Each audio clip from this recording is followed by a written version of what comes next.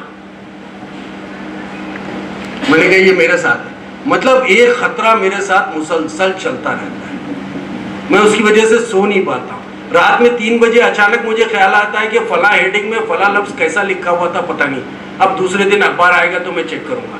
اس طرح سے میری راتوں کی نیند اڑ جاتی ہے, اس لیے کہ میرا نام اس ایکٹ کے تحت ذمہ دار شخص کی حیثیت سے لکھا گیا ہے. یعنی کل خدا نہ خواستہ کوئی اینچ نیچ ہوتی ہے تو I am responsible, solely I am responsible for that. اور اس کے لیے مجھے عدالت میں گھسیٹا جا سکتا ہے, اس کے لیے مجھے خدا نہ خواستہ, آپ بھی خدا نہ خواستہ بولیے کہ جیل بھی بھیجا جا سکتا ہے. لیکن کسی استاد کے, کسی معلم کے, کسی ٹیچر کے نام کے آگے یہ نہیں لکھا ہوتا ہے کہ یہ بچوں کے مستقبل کے ذمہ دار ہیں, جبکہ وہ ذمہ دار ہیں اور ہر شخص جانتا ہے کہ وہ ذمہ دار ہے. حکومت باقاعدہ ایڈمٹ کر رہی ہے کہ یہ ذمہ دار ہے. حکومت اس کے لیے مشاہدہ اور آپ کے لیے تنخواہیں دے رہی ہے. آپ لوگ ذمہ دار ہیں. لکھا ہوا نہیں ہے, یہ بڑی خوش نصیبی ہے آپ کی, لکھا ہوا نہیں ہے, لیکن ہر شخص کے ذہن میں لکھا ہوا ہے کہ اساتذہ جو ہے وہ قوم و ملت کے معمار ہوتے ہیں, وہ ان کے مستقبل کے ذمہ دار ہوتے ہیں. آپ سوچئے خوش نصیب بھی ہیں, اتنا بڑا منصب بھی ہے آپ کا. یعنی مجھے اگر کہ میں اپنے بارے میں بتاؤں کہ میں اگر کسی قابل ہوا تو مجھے قابل کس نے بنایا؟ ماں باپ نے پیدا کیا. قابل کس نے بنایا؟ اساتذہ نے بنایا. اور میں ابھی ناندیڑ میں تقریر کر رہا تھا اساتذہ کے جلسے میں, وہاں تو اپنے اساتذہ کے بارے میں باتیں کرتے کرتے میں رو دیا. میں وہ شخص ہوں جو اپنی والدہ کی موت پہ نہیں رویا, میں وہ شخص ہوں جو اپنی والد کی موت پہ نہیں رویا, اس لیے کہ میں اپنے جذبات کو اپنے تک محدود رکھنے کے قابل ہوں, میری آنکھ نہیں بھیگتی. لیکن اس دن اپنے اساتذہ کے ذکر پر میں رو دیا. اس کا ویڈیو آپ دیکھیں.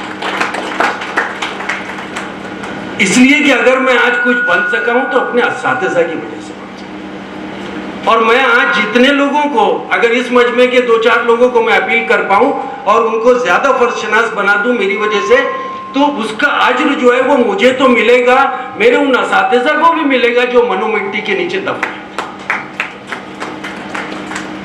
اور کبھی کبھی سچی بات بتا رہا ہوں, بہت دل کی بات کہہ رہا ہوں, کبھی کبھی ایسا لگتا ہے نا کہ ہمارے پرائمری کے ہیڈ ماسٹر رفیع الدین صاحب اچانک زندہ ہو جائے اور سامنے آ جائے. میں ان سے لپٹ جاؤں اور کہا کہ سر, کہوں گا کہ سر میں نے 8ویں 9ویں 10ویں 11ویں 12ویں اور اس کے بعد میں 15ویں تک بمبئی جا کر تعلیم حاصل کی, لیکن میری پوری عمارت کی بنیاد جو آپ نے رکھی تھی رفیع الدین صاحب آپ نے رکھی. یہ منصب ہے ایسا. اب اتنی باتیں سن لینے کے بعد وقت زیادہ ہو رہا ہے, شاید ابراہیم صاحب کی چٹھی آ جائے گی ابھی تھوڑی دیر میں. تو یہ منصب ہے. اور میں بھی تھوڑا اور بولوں گا تو میں پھر رو دوں گا, اور میں کبھی نہیں رویا زندگی میں, لیکن اساتذہ کی وجہ سے جو ہے وہ میری آنکھیں بھیگ جاتی ہیں. اور 3-4 اساتذہ ایسے ہیں جنہوں نے میری زندگی پہ بہت گہرا اثر ڈالا. تو یہ جو ہم اساتذہ سے توقع کرتے ہیں, اب جو ہے وہ اس کے بعد یہ بھی ہوگا کہ سر یہ آپ نے بہت اچھی چیزیں بتائی, لیکن آپ جو ہے وہ پہلے 2 سیشن میں نہیں تھے نا, اس لیے آپ یہ بہت اچھی باتیں بتا رہے ہیں. پہلے 2 سیشن میں ہوتے تو آپ کو معلوم پڑتا کہ ہمارے تو کتنے پرابلم ہیں, کتنے ٹیکنیکل پرابلمس ہیں, اور وہ آج کل جو ہے وہ فرمان حکومت کی طرف سے آ جاتے ہیں کہ آپ کو یہ کرنا ہے, مردم شماری میں جانا ہے, اور آپ کو یہ فارم فل اپ کرنا ہے, مڈ ڈے میل کا آپ کو وہ رکھنا ہے, یا اس کے علاوہ جو ہے وہ ہمارے اوپر ساری ذمہ داریاں ڈال دی جاتی ہے. کہا جاتا ہے کہ ایگزام نہیں ہوگا, پھر کہا جاتا ہے کہ ایگزام ہوگا. پھر اسی طرح سے جو ہے وہ پینڈیمک میں ہمیں جو ہے وہ آن لائن کے بھروسے پہ ڈال دیا گیا وغیرہ وغیرہ. آپ پینڈیمک سے پہلے کی کئی مثالیں دے سکتے ہیں. کچھ ٹیچرز آتے ہیں کہ سر ہم اتنے ہی فرض شناس ہیں, لیکن ہماری تنخواہیں اور پرماننٹ ٹیچرز کی تنخواہوں کے مقابلے میں زمین آسمان کا فرق ہے. تو مجھے اساتذہ کی تمام چیزوں سے واقفیت ہے, اور ہمارے بمبئی کے احباب جانتے ہیں کہ میرے اخبار میں روزانہ صفحہ 2 اور 3 پر اساتذہ کی پریشانیوں کے تعلق سے کوئی نہ کوئی خبر روزانہ موجود ہے. اتنے سارے مسائل سے مجھے آگاہی ہے, اور اساتذہ کے کچھ ایسے مسائل سے بھی مجھے آگاہی ہے جو مجھے بے نامی خطوط کے ذریعے مجھ تک پہنچتی ہے. تو آپ یہ مت سمجھیے کہ میں آپ کے مسائل سے آگاہ نہیں ہوں، میں خوب آگاہ ہوں آپ کے مسائل سے، لیکن ان مسائل کو لے کر بیٹھنا ہے یا اپنے منصب کو سامنے رکھنا ہے؟ اب یہ مسائل تو رہیں گے، اب اس مسائل کے علاوہ آپ کے اوپر ایک پریشر رزلٹ کا بھی ہوتا ہے نا، کہ بھئی اگر 10ویں کے کلاس ٹیچر ہیں تو آپ کو جو ہے وہ انشور کرنا پڑتا ہے کہ 10ویں کا 100% رزلٹ ہو، پرنسپل صاحب بار بار کہہ رہے ہیں 100% رزلٹ ہو، مینجمنٹ کا پریشر ہے 100% رزلٹ ہونا چاہیے، پیرنٹس آتے ہیں کہ نہیں ہمارے بچے کو تو پاس ہونا چاہیے، پیرنٹس کی ایمبیشنز بھی ہے، یہ سارا پریشر آپ کے سر پہ رہتا ہے۔ آپ کہیں گے سر آپ نے اتنی اچھی بات بتائی، اپنے مرتبے کا احساس دلایا، اپنے منصب کا احساس دلایا، لیکن یہ پریشر درست ہے آپ کی بات۔ میں یہ نہیں کہتا کہ آپ اپنے سلیبس کو ہٹا کر کچھ کروائیے، میں یہ کہتا ہوں کہ سلیبس کی رینج میں رہتے ہوئے آپ اپنے آپ کو اتنا ایفیکٹو بنائیے کہ بچہ آپ سے ڈبل سیکھ کر جائے۔ ایک ٹیچر نے میری اس بات کو سننے کے بعد میں دوسرے دن مجھے فون کیا کہ سر مجھے آپ نے جو بتایا میں اچھی طرح سے سمجھ گیا، مجھے ایک ایسی چیز بتائی جو میں کل سے پریکٹس کرنے لگا۔ میں نے کہا تم کیا پڑھاتی ہو؟ بولے میں سائنس اور الجبرا پڑھاتی ہوں۔ میں نے کہا کہ ٹھیک ہے، سائنس اور الجبرا پڑھاتی ہو نا، تمہاری پوری کلاس تمہارے اندر داخل ہونے پر یہ توقع کرتی ہے کہ تم الجبرا کا کوئی سبق شروع کرو گے۔ میں نے کہا ایسا ہوتا ہے نا، سب بچے پریپیئرڈ ہے، مینٹلی پریپیئرڈ ہے کہ الجبرا شروع ہونے والا ہے، اس لیے کہ مس آ گئی۔ ٹھیک ہے، آپ جو ہے وہ الجبرا کو صرف 2 منٹ کے لیے سائڈ رکھ دیجئے اور بچوں کو کوئی ایسی بات بتائیے جو ان کو زیادہ اپیل کرتی ہے۔ مثال کے طور پر امیزن کا مالک کون ہے بیٹا؟ جلدی سے بتائیے مجھے، الجبرا شروع کرنا ہے۔ امیزن کا مالک کون ہے نا؟ آپ کیا کر رہے ہیں؟ جی کے تیار کر رہے ہیں۔ آپ کیا کر رہے ہیں؟ ان میں انکوزیٹیونیس، تجسس پیدا کر رہے ہیں۔ آپ کیا کر رہے ہیں؟ ان کو ایک لارجر لیول پہ آپ کمپٹیٹیو ایگزام کے لیے تیار کر رہے ہیں، ہے نا؟ اور بیٹا میں تو الجبرا پڑھاتی ہوں، لیکن آج اخبار میں ایک لفظ تھا تجاہل عارفانہ، اردو کا لفظ ہے۔ میں تو اردو اتنی زیادہ پڑھی نہیں، لیکن آپ لوگوں کو سر اردو پڑھاتے ہیں، ذرا یہ بتاؤ نا بیٹا تجاہل عارفانہ کا مطلب کیا ہے؟ تو یہ جو ہے وہ اس ٹیچر نے سنا اور کہا کہ اچھی بات ہے سر، میں کوشش کرتی ہوں۔ 8 دن کے بعد میں اس نے کہا سر یہ تو بہت ایفیکٹو فارمولا ہے۔ اب بچے بولے مجھے 2 منٹ پر رکنے نہیں دیتے، وہ کہتے ہیں کہ 5 منٹ اس کو کنٹینیو کیجئے، اس کے بعد میں الجبرا پڑھیں۔ تو میں نے کہا 2 مہینے کے بعد میں نے اس سے پوچھا کہ تم نے کیا کیا کروایا؟ بولے میں نے بہت سارے ایبریویشنز ان کو سکھا دیے، مطلب یونیسکو کا فل فارم کیا ہے، یو این او کا فل فارم کیا ہے، یہ ساری چیزیں میں نے ان کو سکھا دی۔ میں نے ان کے بہت سارے سائنٹسٹوں کے نام ان کو یاد کروا دیے، میں نے جو ہے وہ کئی بڑے انڈسٹریلسٹ کے نام ان کو بتا دیے وغیرہ۔ اور یہ کام صرف 2 منٹ میں ہو رہا ہے، صرف 2 منٹ میں ہو رہا ہے۔ میں یہ ہمارے فہیم صاحب اس بات کے گواہ ہیں، میں اپنی بڑائی نہیں کرتا، لیکن میں جرنلزم میں جب بچوں کو پڑھاتا ہوں تو جرنلزم پڑھاتا ہوں، میں تو یہ 2 منٹ بھی نہیں دیتا، جرنلزم پڑھاتا ہوں کہ بھئی what is news writing, feature writing کیا ہوتی ہے، نیوز اور فیچر میں ڈفرنس کیا ہوتا ہے، ایڈز کیا ہوتے ہیں، کلاسیفائڈ ایڈ کیا ہوتا ہے، ڈسپلے ایڈ کیا ہوتا ہے، یہ ساری چیزیں میں ان کو سکھاتا ہوں جو کہ بہت ٹیکنیکل ہے۔ لیکن اپنے ایکسپلینیشن کے دوران میں کچھ ایسی چیزیں کر جاتا ہوں کہ اس کے بعد طالب علم مجھے آ کر پوچھتا ہے کہ سر وہ جو فلاں بات آپ نے کہی تھی وہ کیا؟ اس کا مطلب یہ ہے کہ میں نے ان کے ذہن کو دستک دی، میں نے ان تک کوئی بات پہنچا دی، اور وہ اب مجھ سے آ کر پوچھ رہے ہیں، اور میں یہی چاہتا تھا کہ کلاس کے بعد میں مجھ سے آ کر مجھے گھیر لے اور مجھ سے پوچھے کہ آپ نے جو فلاں بات بتائی تھی وہ کیا تھی۔ تو اس طرح سے کر سکتے ہیں۔ میں جانتا ہوں آپ کے اوپر بہت پریشر ہے، لیکن یہ تو پریشر ریلیز کرنے کا طریقہ ہے۔ میں اپنا پریشر ریلیز کرنے کا طریقہ بتاؤں، مجھے دیکھ کر بہت سارے لوگ جو ہے وہ عبرت حاصل کرتے ہیں کہ بھئی اتنی محنت نہیں کرنا چاہیے کہ آدمی شاہد لطیف ہو جائے، ایسا کہتے ہیں لوگ۔ پائے طاؤس پے خامے مانی مانگے۔ اب آپ نے شعر سنا، غالب کا شعر ہے، سب کے سر سے اوپر چلا گیا۔ لیکن اگر آپ اس کو عادت بنا تو میری طرح یہاں کھڑے رہ کر آپ جو ہے وہ اساتذہ کو امپریس کر پائیں گے. پہلا بڑا فائدہ مادی فائدہ. دوسرا فائدہ نقش ناز کیا ہوتا ہے؟ تھوڑا سا ادھر ادھر دیکھ لیا, ریختہ والا ہے, نقش ناز کے اوپر کلک کرو تو وہ میننگ آ جاتے ہیں. 2 منٹ کا کام. نقش ناز, چلو ٹھیک ہے, نقش ناز کے معنی معلوم پڑ, میں آپ کو بتانے نہیں جا رہا. تو IAS کا پریلیمنری پاس کر چکا, مین پاس کر چکا, اس کے بعد میں انٹرویو, گروپ ڈسکشن ہو گیا, انٹرویو کے لیے گیا. انٹرویو کے لیے گیا تو انٹرویور جو 4 حضرات بیٹھے ہوئے تھے, انہوں نے دیکھا کہ یہ مسلم لڑکا ہے تو اس سے دھارمک سوال کرنا چاہیے. تو انہوں نے کہا کہ بیٹا ہم آپ سے صرف ایک سوال کریں گے اور اسی پر آپ کو پاس فیل کر دیں گے. سوال یہ ہے کہ آپ اپنے خلفائے راشدین کے 4 نام ترتیب کے ساتھ بتائیے. کس لیول پہ پوچھا جا رہا ہے سوال, اور کون سا سوال پوچھا جا رہا ہے؟ اپنے خلفائے راشدین کے 4 نام ترتیب وار بتائیے. بچہ کنفیوز ہوا, مجھے حضرت علی کا نام تو معلوم ہے اور کیا ابو بکر کا نام معلوم ہے, اور کنفیوز ہو گیا اور فیل ہو گیا.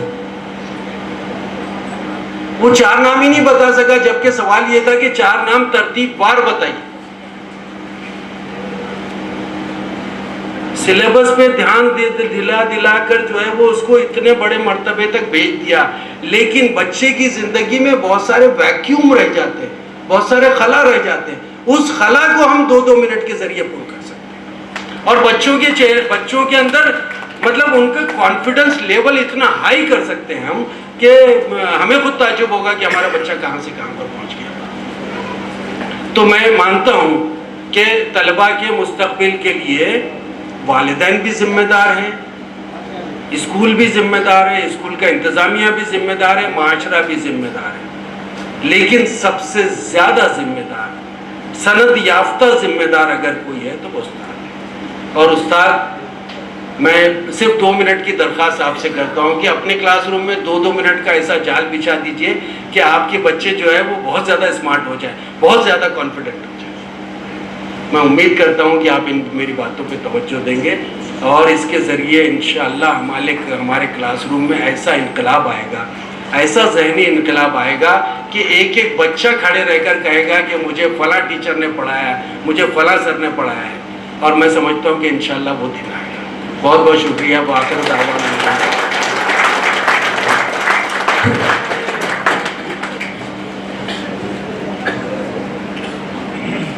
بہت خوب سر. یہ رہتے ہیں استاد الاساتذہ. یقیناً یہی ہمارے اسلاف اس لیول پر انہوں نے اپنی زندگیوں کو ڈھالا تھا. ہمارے اسلاف میں یہی وجہ ہے کہ علامہ نے لکھا کہ کیا بات ہے کہ ہستی مٹتی نہیں ہماری, صدیوں رہا ہے دشمن دور جہاں ہمارا. ایک آخری رسم باقی ہے. آپ نے اٹل لیب کا معائنہ تو کیا ہوگا. میں اٹل لیب کا جو آپ نے 3D پرنٹر دیکھا ہے, اس 3D پرنٹر سے مدرسے کے بچوں نے پروگرام بنا کے شاہد لطیف صاحب کا نام پرنٹ کیا ہوا ہے. زوردار تالیاں ان بچوں کے لیے.